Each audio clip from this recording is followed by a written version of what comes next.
Bienvenue dans ce nouveau chapitre consacré à la situation du Sud Kivu en 2025. Alors que la région fait face à de nouveaux défis, il est plus important que jamais de rester informé et solidaire. Si vous souhaitez soutenir notre travail et ne rien manquer de nos prochaines analyses, abonnez-vous à la chaîne et likez cette vidéo. Cela nous aide énormément à continuer à vous informer sur l'actualité du Sud Kivu.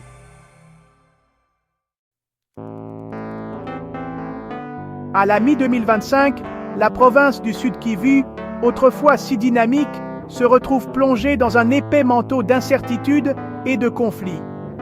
Située dans l'est de la République démocratique du Congo, cette région a longtemps été célébrée pour ses paysages à couper le souffle.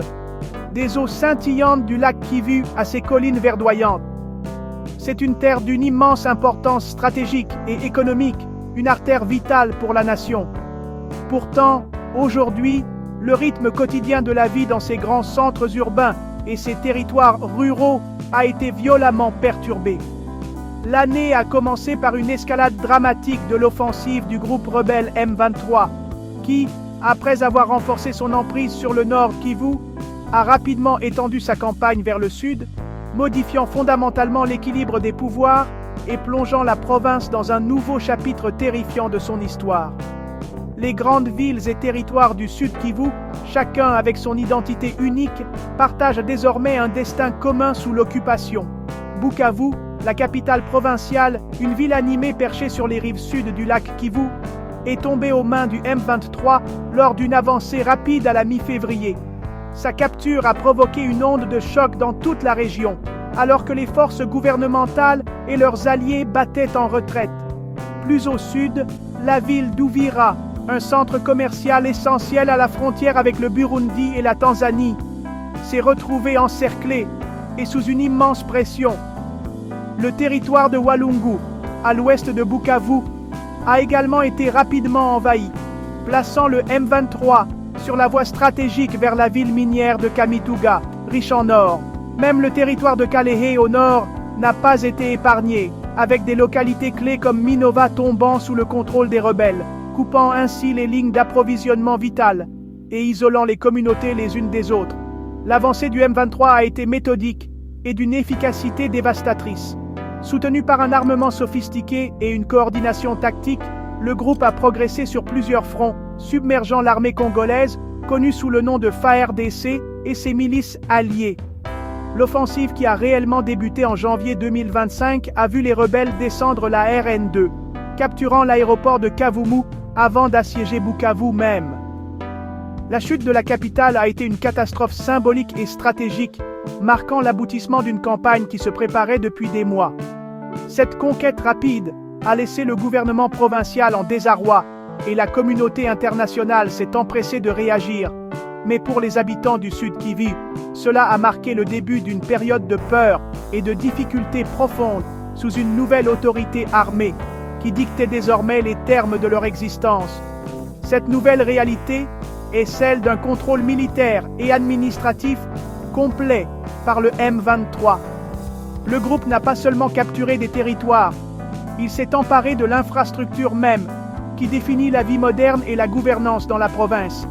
Des ports sur le lac Kivu aux principales autoroutes comme la RN2 et la RN5, chaque point logistique clé est désormais géré par les rebelles. Des postes de contrôle tenus par des combattants du M23 ont surgi, contrôlant la circulation des personnes et des marchandises, et imposant leur propre système de taxes et de réglementation. La capture de Bukavu et du corridor stratégique la reliant à Goma a effectivement créé un État contrôlé par les rebelles au sein de l'État, où l'autorité de Kinshasa est inexistante, et où le drapeau du M23 flotte sur les bâtiments publics, un rappel constant et menaçant de qui est désormais aux commandes. Si vous souhaitez soutenir notre travail et rester informé sur la situation au Sud Kivu, abonnez-vous à la chaîne et likez cette vidéo. Votre soutien fait toute la différence pour nous permettre de continuer à vous informer. La conquête du Sud Kivu par le M23 n'est pas seulement une victoire territoriale, c'est une prise de contrôle économique calculée visant à exploiter l'immense richesse naturelle de la région. Avec le contrôle des principales routes de transport et des centres commerciaux, le groupe a établi un système lucratif de taxation et d'extorsion. Les ports le long du lac Kivu, autrefois animés par un commerce légitime, sont désormais des sources de revenus clés pour les rebelles, qui prélèvent des taxes sur tout, des bateaux de pêche au transport de marchandises par voie lacustre. Cette emprise économique s'étend profondément dans l'arrière-pays riche en minéraux. L'or, l'étain et le tantal extraits des mines autour de Kamituga et d'autres zones sont désormais systématiquement taxés par le M23, générant des millions de dollars qui alimentent leurs machines de guerre et consolident leur contrôle, tout en privant l'État congolais de ses revenus légitimes. Au-delà des richesses minérales enfouies dans son sol, les ressources stratégiques du Sud Kivu en surface sont également tombées sous le commandement rebelle. Le lac Kivu lui-même est un atout essentiel, non seulement pour la pêche et le transport, mais aussi pour ses vastes réserves de gaz méthane dissous, une source potentielle d'énergie significative. Le contrôle des rives du lac donne au M23 un levier sur cette ressource future. Plus immédiatement, le groupe a pris le contrôle d'infrastructures vitales comme le barrage hydroélectrique sur la rivière Ruzizi, qui fournit de l'électricité non seulement à certaines parties des provinces du Kivu, mais aussi aux pays voisins. Cela donne au M23 le pouvoir d'allumer ou d'éteindre littéralement les lumières, un outil puissant pour exercer son influence et démontrer son autorité sur la vie quotidienne de millions de personnes dans la région. La campagne militaire qui a assuré ce contrôle a été marquée par l'inefficacité surprenante des forces armées officielles. Les FARDC, minés par des problèmes de longue date de corruption, d'équipements inadéquats et de mauvaise direction, se sont avérés incapables de monter une défense soutenue. Les rapports du front en février décrivaient des retraites chaotiques et des désertions, alors que les forces rebelles avançaient sur Bukavu. Les alliés internationaux et régionaux qui avaient été déployés pour soutenir le gouvernement congolais ont également faibli. Les troupes burundaises, qui avaient une présence significative dans la région, ont subi de lourdes pertes et ont été contraintes de se retirer. De même, la mission de la Communauté de développement de l'Afrique australe, ou SADC, a suspendu le déploiement de renforts après avoir rencontré une forte résistance, laissant un vide sécuritaire que le M23 était bien trop désireux de combler. Avec le retrait des forces étatiques et régionales, le M23 est devenu le gouvernement de facto sur de vastes étendues du Sud Kivu. Ses combattants patrouillent les rues de Bukavu et d'Uvira, et ses administrateurs ont pris le contrôle des bureaux du gouvernement local. Ils contrôlent le flux du commerce, la distribution d'électricité et l'exploitation des ressources naturelles. Cette emprise de fer a créé une situation complexe et périlleuse pour la population locale et pour les acteurs internationaux. Pour les citoyens ordinaires, cela signifie vivre sous la surveillance constante d'un groupe armé. Pour les entreprises, cela signifie naviguer dans un nouveau système de taxes illicites. Et pour l'avenir de la RDC, cela représente un défi profond à sa souveraineté et à son intégrité territoriale. Si vous souhaitez soutenir ce type de reportage et rester informé, abonnez-vous à la chaîne et likez la vidéo. Votre soutien fait toute la différence. Le coût humain de l'offensive du M23 a été catastrophique, déclenchant une vague de souffrance qui a submergé la province.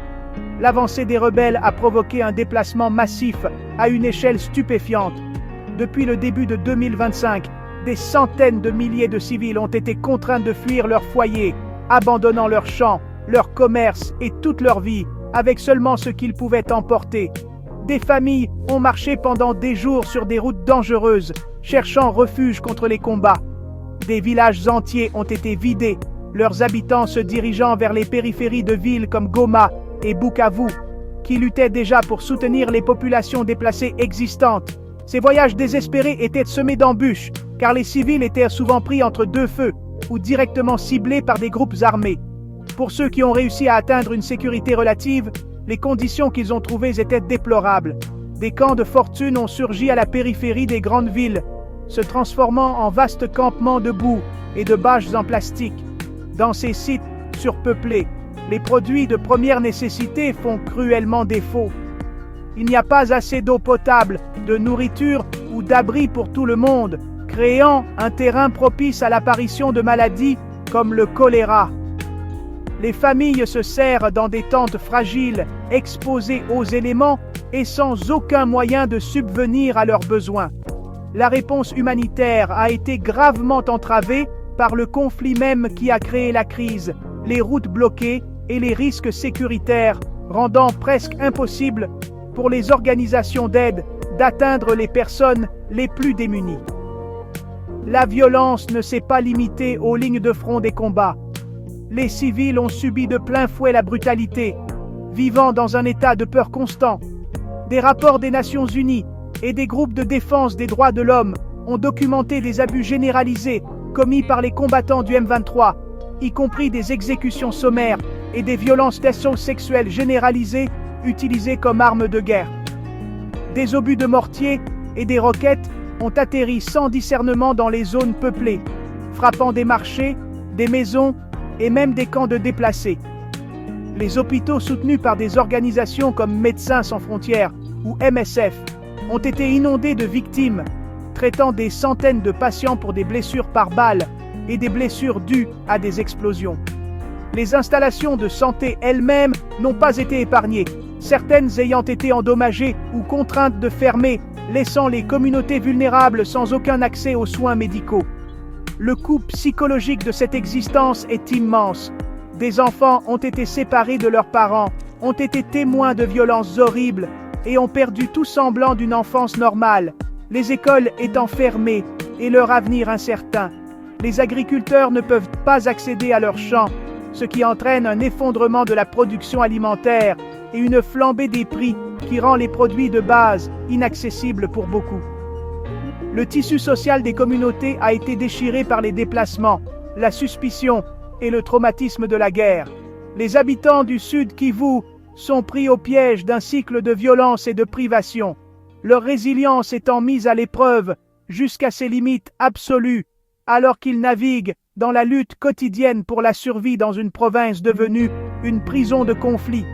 Si ce reportage vous a touché, n'oubliez pas de vous abonner à la chaîne et de liker la vidéo pour soutenir notre travail et rester informé sur la situation en RDC. Merci pour votre soutien. Face à la détérioration rapide de la situation, la communauté internationale a lentement commencé à exercer des pressions. Les États-Unis, un acteur clé dans la région, ont franchi une étape importante fin février 2025 en imposant des sanctions à de hauts responsables militaires rwandais et à des dirigeants du M23. Cette décision était une reconnaissance claire du soutien largement rapporté du Rwanda au groupe rebelle. L'Union européenne et ses principaux États membres, dont la France et l'Allemagne, ont emboîté le pas, appelant publiquement le Rwanda à cesser son soutien au M23 et à retirer ses forces du territoire congolais. De manière cruciale, l'UE a également suspendu une partie de son aide financière au Rwanda et a mis en suspens un accord stratégique concernant les chaînes d'approvisionnement en minéraux, frappant le gouvernement rwandais là où cela ferait le plus mal, son économie et sa position internationale. Ces pressions diplomatiques et économiques visaient à forcer un changement de calcul à Kigali et à Kinshasa, les éloignant du champ de bataille et les rapprochant de la table des négociations. Pendant des mois, divers processus de paix menés par des organismes régionaux comme la Communauté d'Afrique de l'Est, ou CAE, et la SADC, étaient au point mort. Le désaccord fondamental restait insoluble.